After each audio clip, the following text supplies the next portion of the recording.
Merhaba arkadaşlar, kanalıma hoş geldiniz. Bugünkü modelimizi şöyle güzel bir ipim var, onunla başlayacağım. Önce kullanacağım şişi göstereyim. 4 numara şiş kullanacağım. Modelimizi hazırlarken kullanacağım ip şu şekilde göstereyim arkadaşlar. Şöyle. Evet, renk numarasını da soranlar oluyor. Şöyle. Evet. Bugünkü hazırlayacağımız modelimizi bu ipimizi kullanacağız modelimizde. Modelimiz oldukça güzel ve kolay bir model. İnşallah siz de beğenir, benimle yaparsınız. Kanalıma abone değilseniz ücretsiz bir şekilde abone olup videolarımı da beğeniyorsanız beğeni yapmayı, yorum yapmayı, beni desteklemeyi unutmayın. Şimdiden hepinize teşekkürler. Dilerseniz yapım aşamalarına geçelim. Modelimize ilmeklerimizi alarak başlayalım. Şu şekilde birinci ilmeğimi aldım. Şöyle ilmeklerimizi alalım. Bu model için 3 ve 3'ün katları artı 2 ilmek sayısına ihtiyacımız var. Yapacağımız örgüye göre ilmek sayısını bu şekilde ayarlayacağız. Modelimizi kuracağız tam denk gelmesi için.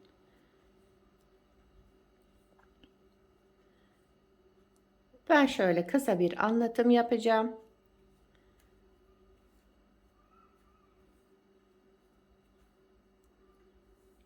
Şöyle sayalım hemen. 1, 2, 3, 4, 5, 6, 7, 8, 9, 10, 11, 12, 13, 14, 15, 16, 17, 18, 19, 20. 20 ilmek benim için yeterli. Evet. Şöyle bakın. 3, 3, 3, 3, 3. Sonuna da 2 ekliyoruz. Şu anda toplamda şişimde 20 ilmeğim var. 20 ilmekle modelimizi kurmaya başlayalım. Kenar ilmeğimi ilk sıra olduğu için ördüm. Ben lastiksiz başlayacağım arkadaşlar. Onun için zemin hazırlamak için yani bir sıra düz olarak örüyorum. Şu anda örgümün arka yüzündeyim. Ön yüzüne geçmek için bir sıra düz olarak örüyorum. Siz de istediğiniz lastiğin üzerine başlayabilirsiniz bu modeli. Modelimiz örgümüzün ön yüzünde kurulmaya başlayacak.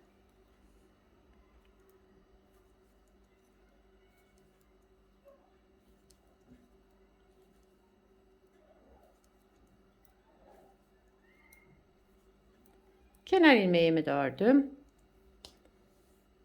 Evet, şimdi modelimizi kurmaya başlayalım. Birinci sıra ön yüzündeyiz. Birinci sıra. Kenar ilmeğimi örmeden aldım. Sıradaki 2 ilmeğimi düz örüyorum. Kenar ilmeğinden sonra 2 düz ilmek. Bir ters. Buraya kadar bir modeli kurduk. 2 düz, bir ters. 2 düz, bir ters. 2 düz, bir ters olarak sıra sonuna kadar devam edelim. Modelin birinci sıra ön yüzündeyiz. 2 düz, bir ters. Kenar ilmeğimi ördüm. Birinci sıra ön yüzünde ilmeklerimi bu şekilde ayarladım. İkinci sıra arka yüzündeyiz. Modelimiz 4 sıradan oluşmakta. Kenar ilmeğimi örmeden aldım. Bakın sıradaki ilmeğim düz. Düz olarak ördüm. Bir düz, iki ters olarak şimdi. Yani ilmekleri gördüğümüz gibi düzü düz, tersi ters olarak öreceğiz. İkinci sıra arka yüzünde. Bir düz, iki ters.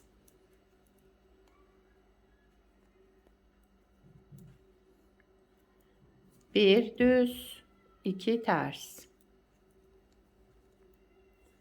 Bir düz, iki ters. Sıra sonuna kadar bu şekilde devam edelim. arka yüzün, ikinci sıra arka yüzündeyiz. Kenar ilmeğimi de ördüm. Üçüncü sıra ön yüzündeyiz modelin.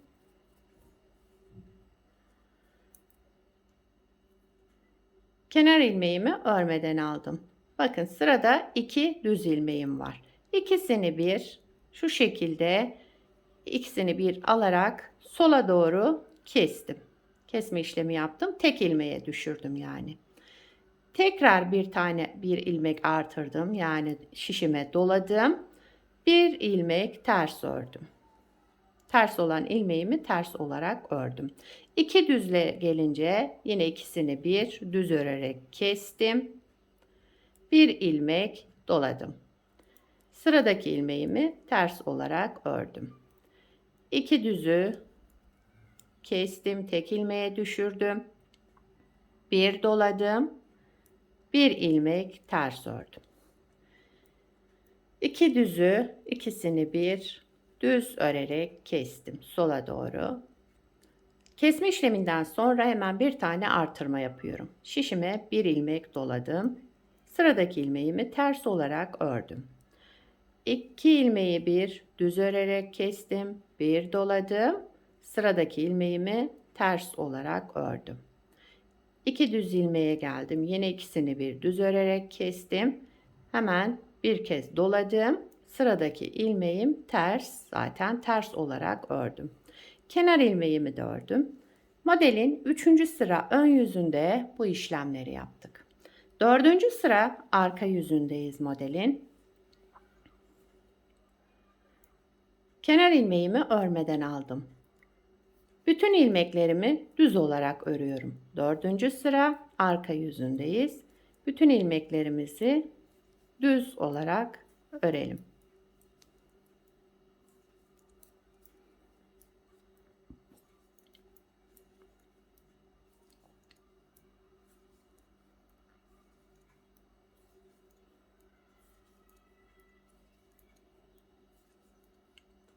Kenar ilmeğimi de ördüm. Modelimizi bir kez kurmuş olduk. Tabi model ilerledikçe kendini gösterecek. Modelimiz böyle arkadaşlar. İsterseniz bir kez daha kuralım. Hemen. Yine modelimiz 4 sırayı tekrarlayacağız. Modelin 1. sıra ön yüzündeyiz. Kenar ilmeğimi örmeden aldım. 2 düz ilmek. Kenar ilmeğinden sonra 2 düz ilmek ördüm. 1 ters. 2 düz. 1 ters. 2 düz. 1 ters. 2 düz. 1 ters. Ters ilmeğim bakın aşağıdan belli. Ters olarak zaten görünüyor. Orada şaşırmazsınız. Onu takip ederseniz. 2 düz. 1 ters. 2 düz. 1 ters olarak birinci sıra ön yüzünde birinci sırayı tamamladım. Arka yüzünde ikinci sıradayız. Kenar ilmeğimi örmeden aldım. Bakın sıradaki ilmeğim düz. Düz olarak örüyorum. Bir düz, 2 ters ilmekleri gördüğümüz gibi. Tersleri ters, düzleri düz olarak. Bir düz, 2 ters. Sıra sonuna kadar bu şekilde devam edelim.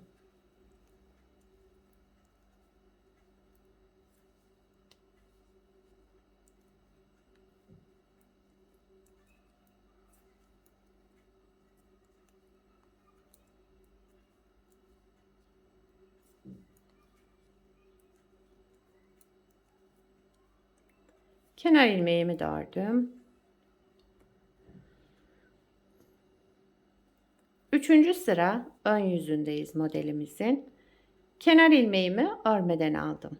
Sırada bakın 2 düz ilmeğim var. İkisini bir, benim ilmek yönlerim doğru olduğu için çevirmeden ikisini bir düz örerek sola doğru kestim. Tek ilmeğe düşürdüm. Burada eksiltme yaptığım için hemen bir tane doladım, artırma yaptım. Sıradaki ilmeğim ters olarak örüyorum.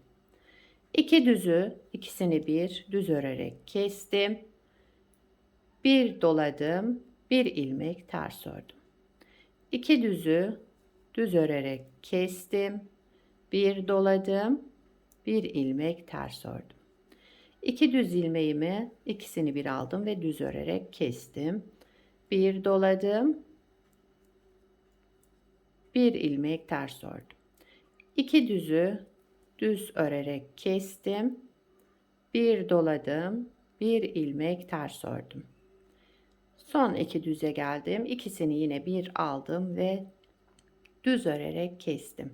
Bir doladım, bir ilmek ters ördüm. Kenar ilmeğimi de ördüm. 3. sıra ön yüzünde bu işlemleri yaptık. 4. sıra arka yüzündeyiz modelimizin. Son sıramız hep bu 4 sıranın tekrarından oluşacak model. Kenar ilmeğimi örmeden aldım. İlmekleri gördüğümüz gibi bakın bir düz, burada sıra sonuna kadar düz olarak örüyorum. 4. sıra arka yüzünde bütün ilmeklerimizi düz olarak örelim.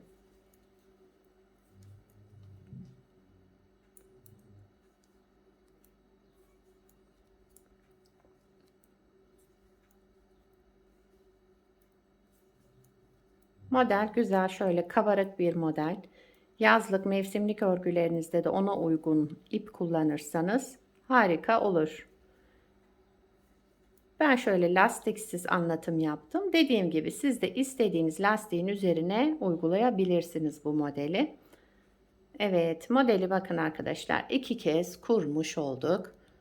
Modelimiz harika bir model. Bir de ilerlemiş halini göstereyim size. Bunu da daha önce yaptım. Bunu da beraber yaptık. Modelimiz böyle. Modelimin arka yüzü de bakın bu şekilde. Gayet güzel.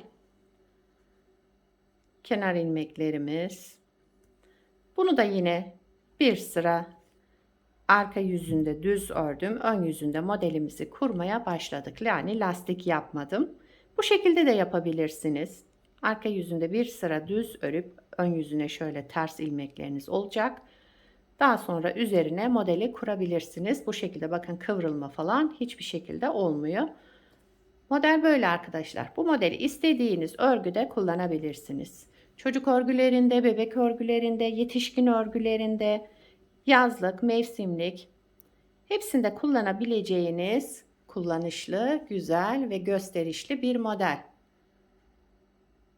Şöyle yakadan başlamalı örgülerinizde de şöyle bir görüntüsü olur.